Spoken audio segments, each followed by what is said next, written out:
I'm not nobody in particular. Said nobody. You cannot compare anyone to Michael Joseph Jackson Because and his influence and who he is as an artist. I'm sorry, you can't. Because he's just that bad, man. He is just that bad. Again, let's go to the track list. It starts off with Bad. And that's another one. I always thought that song was kind of corny, but people seem to like it. And random fact, Prince was supposed to be on it. Yeah. Prince saw how corny it was too. So. I'm glad he didn't jump on that one. But it was good for Michael. I think his fans received it. It was like Michael tried to have this bad boy image. It just didn't work. Looking more like a lady than ever. So this is. I just want to show them the bad boy image. So this is the cover, and then this is the inside. This is the bad boy image for. He was giving you fashion. He was voguing. Yeah, man. I know that's right, Michael. These are iconic pictures, man. They are. Those are iconic photos. Those are really nice photos. They too. are. They're good photos. But yeah, so got a little swoop. Corny song. Cool video though. Did like the video? Yeah. The video, the dancing was amazing. I mean, it introduced us to people like Wesley Snipes. Wesley Snipes was in that. Spike Lee directed the video, right? So then we have The Way You Make Me Feel. That's another one that was kind of corny, Bundy. I like the video. I'm trying to think back on. I just recently listened to it, and it did what it was supposed to do for an '80s song. Yeah. Looking back on it in 2022, 2022, yeah, it's a little corny, but like it's back then that was like. Remember, always trying to talk to women on the street, and it did what it was supposed to do. And just that video alone is another just iconic moment. Even the outfit he had on, the blue with the shirt tied up, he was the only man that could do that shit, and nobody would hate on it. He was chasing. Who was the star? That I forgot the name. I forgot her name, but I know her face. I know you're talking about. Just chasing a baddie. Who says that? The baddie. I'm sorry. Michael probably said it. A baddie. That's a baddie. Well, she is banging. She is banging. But he said, "Oh yeah, you're right." And then The Way You Make Me Feel. That just was an epic video. I think we all watched that as kids, just loving that. But Speed Demon. Another dope track to me. Yeah, that's probably one of my favorites on the album. That was like a funk song almost. It was, and you remember Speed Demon. That was the song that video was a part of the Moonwalker. Moonwalker. You know Moonwalker's on Amazon Prime now? Is it really? Yeah. We can cut that up if we want. Oh no, they need to know that. Y'all should know that. Well, it's not. Well, you can't. It's not free. You can buy it on there, but that's the only place where you can digitally buy Moonwalker. How Amazon get that? That's Jeff Bezos. That nigga, right? Man, my gosh. I found that out yesterday, and I was like, I'll tell him on the show. Okay. Liberian Girl. See, I did not like this song when I was growing up, but it's significant. That song is amazing. It is amazing. And who else was talking about black women? What other pop artists was talking about their love of black women too? Black women on their album. That was Michael doing that. Damn it. Liberian Girl. Michael. You say he didn't like being black, but he talked about being black and that. Yeah, exactly. Your favorite ain't got a song about Liberian girls. Liberian Girl. That song is so fucking good. And then that video, remember, like he had all those random celebrities in it. Yeah. Just Good Friends. Yikes. That's the one Stevie. That's the one with Stevie, right? I don't know that song. Yeah, that's the one. That's the one with Stevie, I believe. Here, let's. If you could actually, that's the one with Stevie. I skip it all the time because I feel like if you would have cut that, this would have been the perfect album. Really? You would get this? You gave? Wait a minute. Okay, hold on, bro. A perfect pop album, yes. Yeah, that was a Stevie song. Can I help you? Okay. Hold on. No, we're gonna get back to that. So this is a perfect pop album. It would be a perfect pop album if it weren't for Just Good Friends. I have to look at it for a second.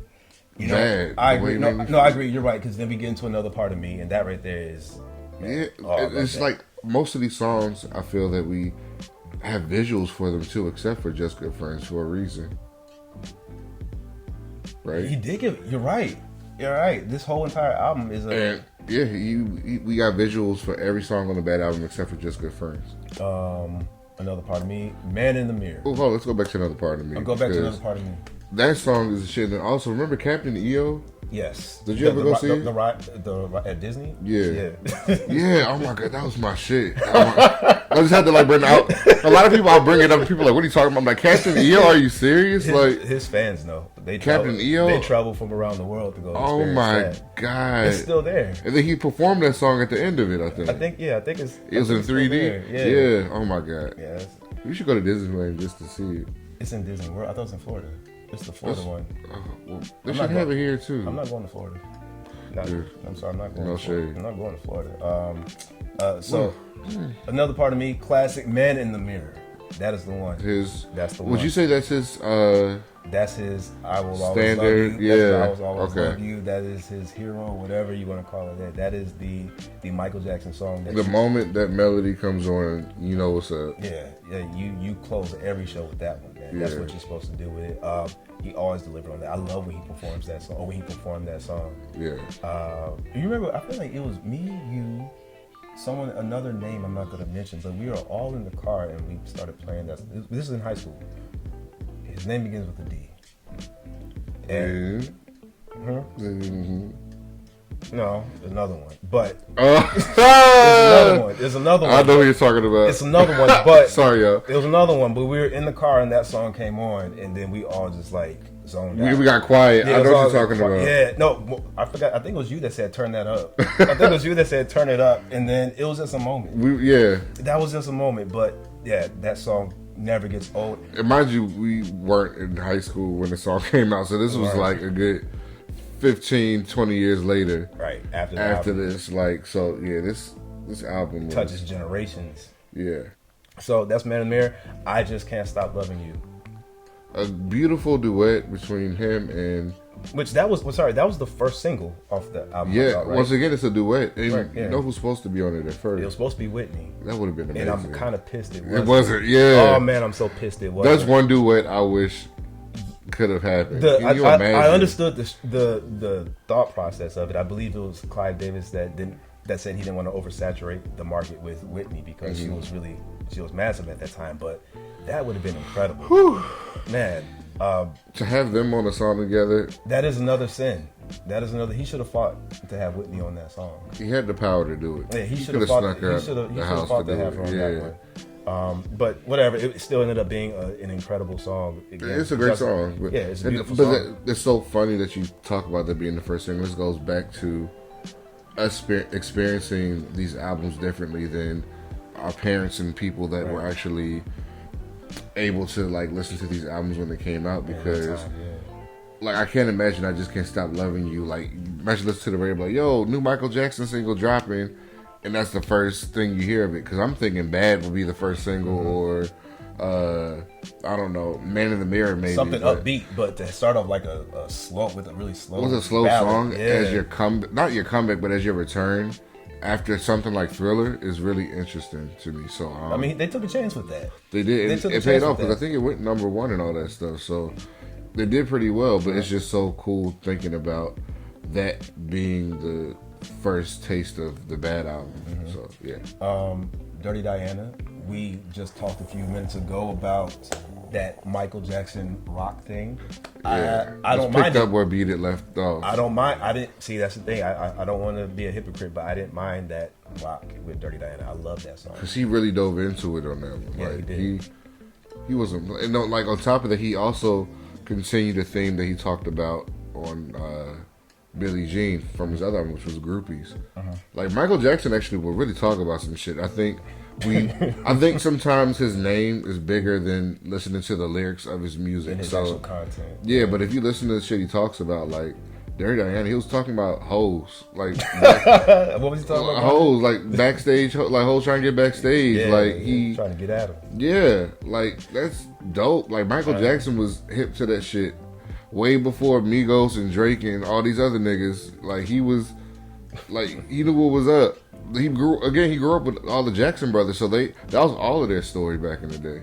Even looking back on Billie Jean, not to talk about Thriller again, like that kid is not my son, nigga. Like, you know, stop lying on me. Stop lying on me. Like, I bet you that happened to all Jermaine and Jackie and them all the fucking time. So it's just cool. I think Michael's lyrics get lost because his name is so big, and sometimes the songs are even the production of the song is bigger than the actual message of it. So sometimes it's cool just to sit back and listen to the lyrics of Michael Jackson, and you'll be surprised at what he's talking about.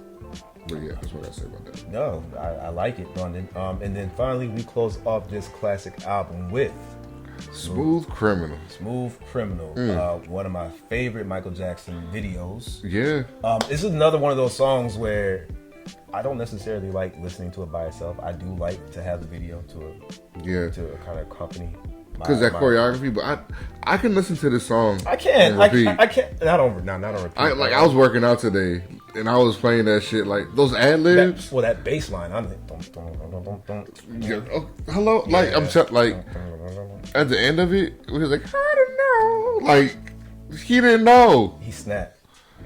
Michael Jackson's. Let's talk about Michael Jackson's ad libs on songs. Like he really, there's so many different things that he can like bring to music, but like he has some of the dopest ad libs on songs. I think that's not talked about enough either. Well, while you're there, I don't know if his core fan base. I don't know if we really talk about his voice as much as we should. He can sing his ass off. I smack someone if they tell me Michael couldn't sing because his voice wasn't. Okay. Yeah, you tell me Michael couldn't sing, I would smack the hell out of you, bro. Michael Jackson was one of the greatest male vocalists to ever live. I don't care what anybody ever says. Like, you can listen back to Who's Loving You, how he started that shit off with the Jackson 5, or you can listen to Smooth Criminal, Dirty Diana. Like, he hit every fucking note perfectly. It might have sounded a little weird. It might have been a little growl or whatever, but sometimes you may not understand what he's saying. But this nigga was understand, but it sounded. He good. was hitting notes. He like if you're an actual musician, you can look this shit on like YouTube and like actually talk to people that know how to play music, and they'll be like, "Oh, that was this note. That was a F sharp, whatever the fuck it was." Like this nigga was hitting notes that men weren't hitting back then, or still can't hit. He had that. He went from grit to falsetto. Like. And he can do that in one song. Yeah. His falsetto was beautiful. Oh my God. Like, just listen. Michael was a singer. A singer. An entertainer as well. Dancer as well. But he was a singer first. And I think that's it's not an issue. But people. I have an issue. Well, I think the world kind of receives him as an entertainer first. But you're right. I think his voice is. Is it underrated? Yes. Yeah. Is it just overshadowed? I'll never forget when Michael died. I said something about Michael being able to sing. People were like, Michael couldn't sing. Like he wasn't that good. He could just dance. And I'm like, you should have smacked the hell out of him. Yeah. I was like, are you stupid, man? Michael could sing. We'll sing a lot of these niggas under the bus today. Like. I won't even argue about that. No. Hold on, time out. Hold on, Brown. We have another album we're gonna talk about in terms of singing, but this is Bad. Again, the original is. I got mad. Sorry. The original press is available. You can get it used on Discogs for a good price, or you can get the reissues, or you can get Brandon. You have the. Yeah. You know, if you wanted it, it's a picture disc. It's a picture disc. We don't really. It's from his 25th anniversary of Bad. Yeah, you can get this too. It's available. Same track listing. But don't get that one. Get the Don't get no picture disc. Don't support that. Picture disc. Make them stop producing that.